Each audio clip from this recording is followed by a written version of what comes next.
Si creía que ya conocía todo sobre el fallecido presidente venezolano Hugo Chávez, se sorprenderá con el siguiente reportaje. Se confesaba como católico, pero creía en el espiritismo, los brujos y los videntes. Reportajes de Tele 13 conversó con el autor de una investigación que saca ronchas en Venezuela, pues revela los oscuros secretos y prácticas espiritistas que el comandante realizaba antes y durante su gobierno.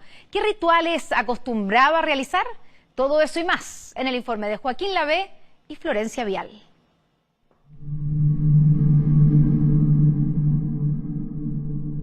Él tenía tanta fe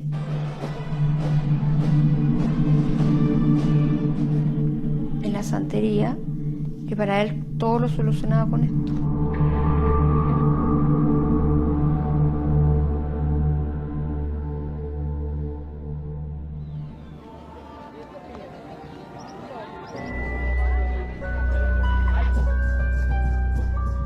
Una vez al año, durante una semana, miles de santeros y espiritistas llegan al Monte Sorte, al norte de Venezuela, a pedir favores a María Lionza, diosa indígena símbolo de la abundancia de la naturaleza. Realizan rituales en los que supuestamente son poseídos por el espíritu de personas muertas.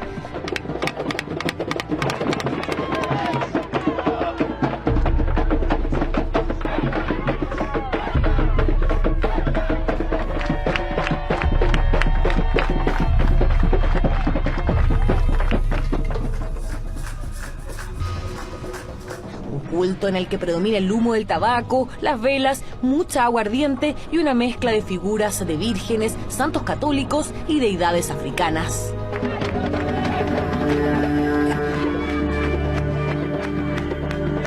Las prácticas de la santería están enraizadas por todo Venezuela, pero nadie imaginó que llegarían hasta los más altos puestos del gobierno, de la mano de Hugo Chávez. El abrazo de María anoche que apareció de repente, como de la nada. María. Él, en su etapa conspirativa, se asesoraba con una vidente, una mujer que le leía las cartas españolas y que le pronosticó cosas muy importantes para su vida política. Le dijo cuándo se iba a morir, le dijo que iba a ser presidente, le dijo que iba a estar preso. La asertividad de esta bruja hizo que Hugo Chávez cada vez se sumergiera más en los mundos del esoterismo y de la brujería. El periodista venezolano David Placer decidió desentrañar el misterio que existía hasta hoy sobre una de las facetas más ocultas del comandante Hugo Chávez, su relación con la santería y los cultos esotéricos. Sus descubrimientos los publicó recientemente en el libro Los brujos de Chávez. Hasta en el propio Palacio Presidencial, lo pude comprobar yo cuando accedí a él, había elementos extrañísimos, impropios de un palacio presidencial, y ahí vi cómo había, por ejemplo, la cabeza de un caimán, o pétalos y caramelos sobre la espada de Simón Bolívar, supuestamente para endulzar su espíritu. Y los propios custodios del Palacio Presidencial me llegaron a reconocer que sí, que ahí se hacían sesiones espiritistas.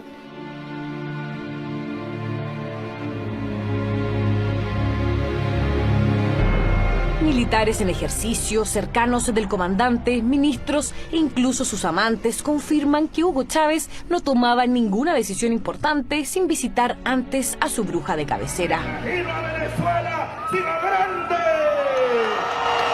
Un ancla enorme que supuestamente representa la deidad de Yemayá, que es una deidad de la santería cubana, una religión muy arraigada en Venezuela a partir de la llegada de Hugo Chávez al poder. Pero la relación del comandante con el espiritismo y la santería comenzó mucho antes de llegar a la presidencia. Hugo Chávez creció en una zona de Venezuela, en los llanos venezolanos, en el estado de Barinas, donde siempre se han escuchado los cuentos de las ánimas de la sabana y que lo marcaron mucho en su infancia.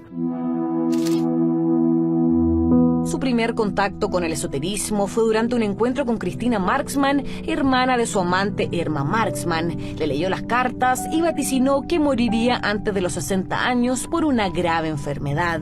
Predicción que enfatizó aún más su lado supersticioso y su relación con Cristina, con quien se comunicaba y le pedía encargos a través de cartas.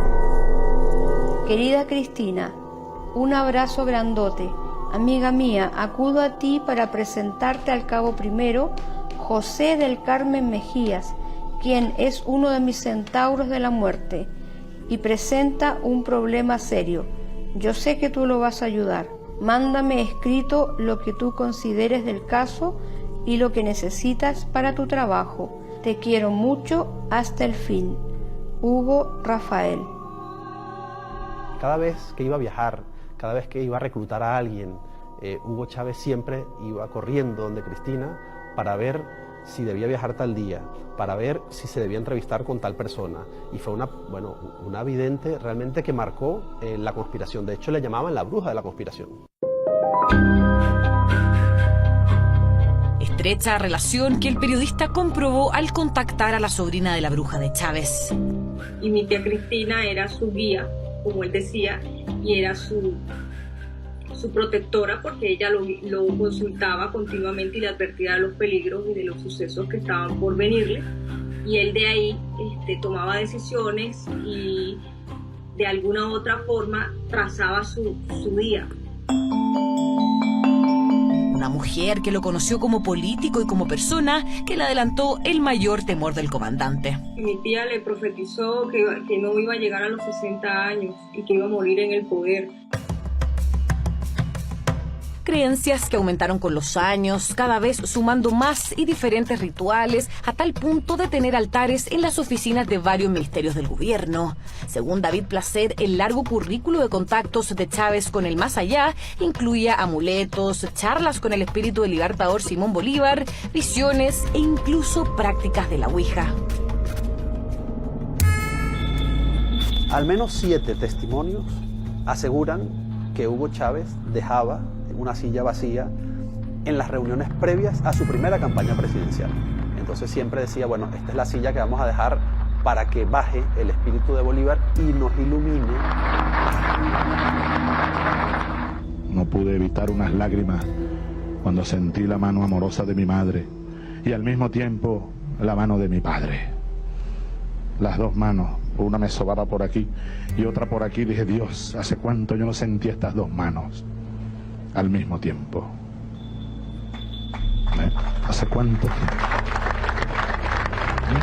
Incluso una trabajadora de un hotel importante donde Chávez se quedaba pernoctando durante sus primeros días de campaña, también le llevaba 2 platos de comida, cuando solo se comía uno. Hugo Chávez hablaba con una persona que tenía al lado y que decía que era Simón Bolívar, y siempre el pollo y el plátano que dejaba era para supuestamente el provecho del libertador. Todas esas historias fueron contadas y de ninguna manera fueron desmentidas nunca por el propio Hugo Chávez.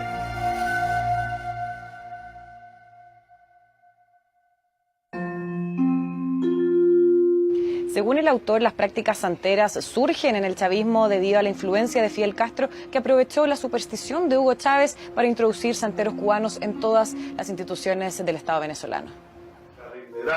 Adelante. Adelante. Fuerte abrazo. De millones. Tú sabes, millones de abrazos.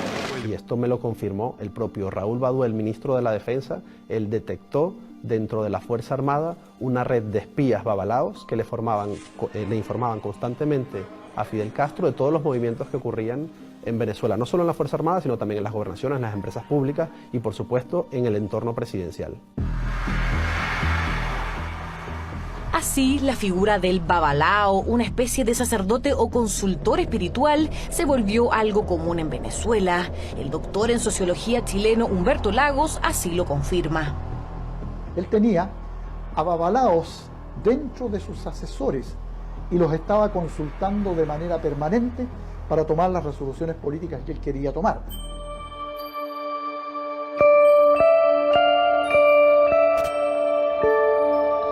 Para conocer un poco más de estas prácticas, visitamos a Catara, una santera chilena que se formó espiritualmente en Cuba. ¿Catara? Hola. Hola, ¿cómo estás? Sí, muy Florencia, bien. Mucho gusto. Mucho gusto. ¿Cómo estás? Sí. Pasa. Gracias, permiso. Bueno, ella es Catara, viajó hace 3 años a Cuba a especializarse en la santería y hoy recibe consultas acá en su casa. Catara, cuéntame, ¿qué es esto? Aquí tenemos mi altar principal. Aquí en esta casa se hace misa santera para convocar justamente a los buenos espíritus o si hay alguien que necesita comunicarse con algún ser ya fallecido. Por ejemplo, las plumas de pavo real, que yo con esto también limpio a la gente cuando está aquí. Entonces yo voy limpiando, voy sacando todas las negatividades que puedan tener para traer el amor, para traer el equilibrio más bien. Para eso está la santería. ¿Y cuál es la diferencia que mucha gente quizás no se tiende a confundir entre la santería y la brujería, por ejemplo? No, bueno, la brujería es para hacer negatividad. La brujería es para hacer mal. Y aquí nosotros no queremos hacer mal.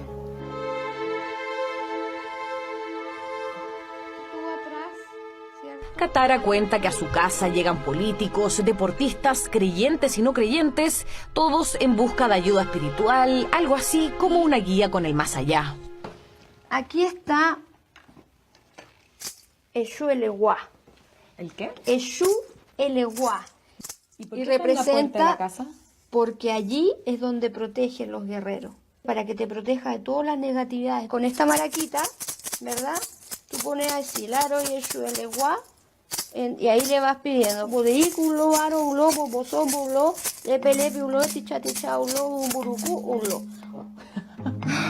Wow, en un minuto empezaste a hablar y no entendí nada. Tenemos a los santos. Aquí hay más santos. Son deidades africanas. Aquí está Olokun, que es las profundidades del mar. Este Olokun es muy fuerte.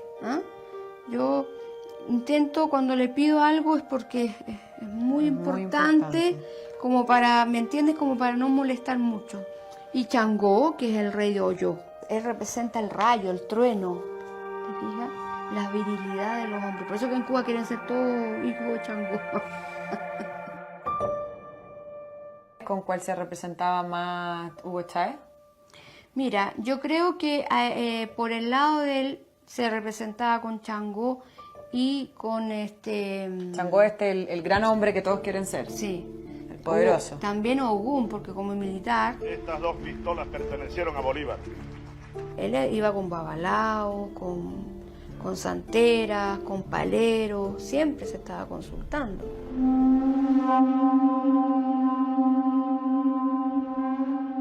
Incluso nos cuenta que Chávez estaba más inmerso en el mundo de los espíritus de lo que se pensaba. ¿Signo de Ifá? El signo de Ifá es un signo que te registran a ti cuando tú te haces babalao. Pero Chávez no era babalao. Sí, pues. Chávez era babalao. Sí, se consagró. ¿Se consagró? Claro que sí. El problema, según Katara, es que Chávez se obsesionó con el tema y no supo cuándo detenerse. Si hasta ordenó exhumar los huesos del libertador Simón Bolívar y nadie entendía el por qué o para qué. Y quién sabe si hasta los huesos de Bolívar los desaparecieron. Nosotros lo tenemos que determinar ahora.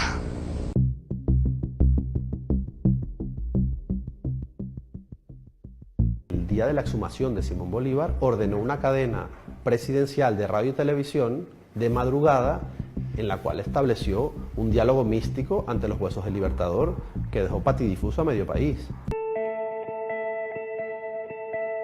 Él le habló a Bolívar, Bolívar le respondió a través de su propia voz.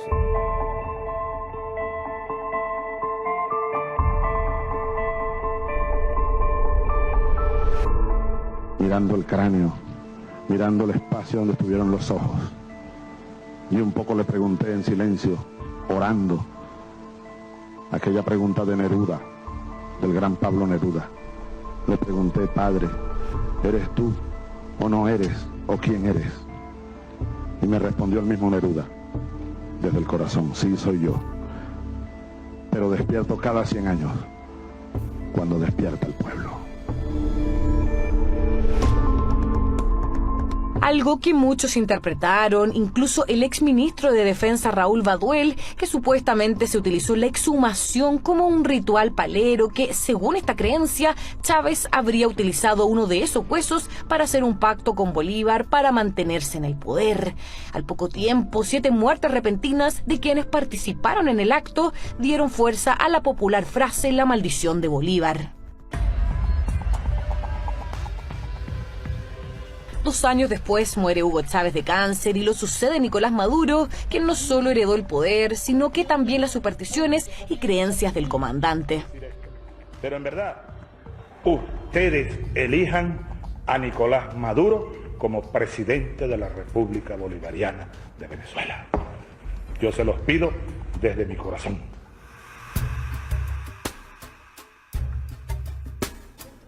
Maduro materializa sus supersticiones a tal punto que asegura que Hugo Chávez se le aparece en varias partes, en el metro, en el cuartel de la montaña, hasta en forma de pajarito. Yo entré a una capilla chiquitica como a las 8 de la mañana, 8:30, y de repente entró un pajarito chiquitico y me dio 3 vueltas aquí arriba. Se paró en una viga de madera aquí y empezó a silbar. Un silbido ahí, bonito. Entonces yo me le quedé viendo y también le silbé, pues. Si tú silbas, yo silbo. Entonces silbé. Parito me vio raro, ¿no? Silbó un ratico, me dio una vuelta y se fue. Y yo sentí el espíritu de él. Lo sentí ahí como dándonos una bendición. De la misma forma en que Chávez veía y sentía el espíritu de Simón Bolívar, Nicolás Maduro asegura siente el espíritu de su sucesor, quien hoy es venerado en Venezuela casi como un santo. El propio sitio donde él ha sido enterrado, el cuartel de la montaña, se ha convertido en un auténtico lugar de peregrinación. Allí le han erigido una iglesia y la gente va y le pide casa, y le pide trabajo, y le lleva ron, y le lleva agua, y le lleva café, todos los vicios que él tenía en vida, y cigarros. Una mujer, por ejemplo, le pedía que su marido regresara con ella. Entonces ya se ha convertido en un santo popular.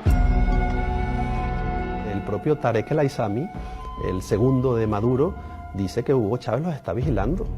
Porque tú vas a Caracas y visitas las viviendas públicas que ha hecho el chavismo y están los ojos de Chávez pintados en todos los edificios públicos.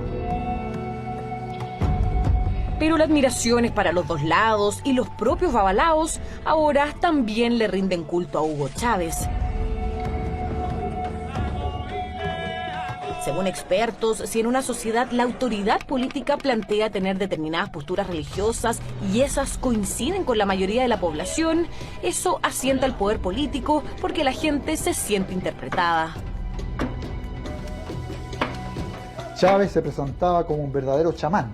No solo era respetado por el poder político, el poder armado que él manejaba, sino también por su entorno en el que quien se rebelara podía pagar las consecuencias, que estaba protegido por las divinidades.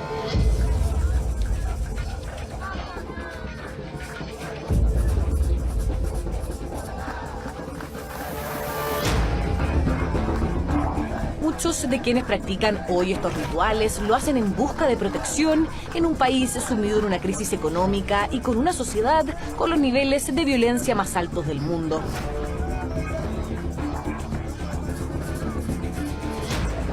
El cuerpo le queda a uno como desvanecido, cansancio, sueño, o sea, es algo que uno queda ronco. Cuando se saca tu espíritu para meter una entidad que nadie la conoce, pues, ni yo mismo.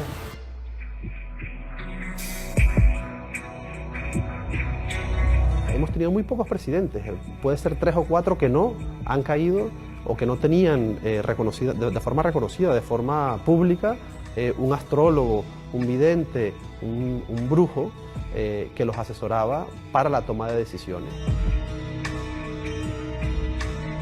La cultura del poder y la brujería siempre ha estado muy presente en Venezuela. Pero no solo en Venezuela se habría dado esta necesidad espiritual por parte de presidentes o líderes políticos.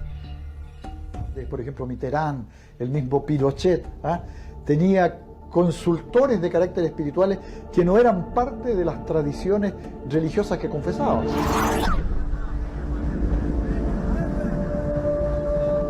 Lo cierto es que los rituales en el Monte Sorte son cada vez más comunes, cuentan cada año con más adeptos, cada vez más personas son poseídos, como ellos dicen, por los espíritus de los libertadores, a quienes invocan en busca de ayuda. El Sorte, donde Hugo Chávez iba a invocar espíritus y donde siempre bajan los mismos espíritus libertadores, ahora todos esos espiritistas dicen que baja Hugo Chávez.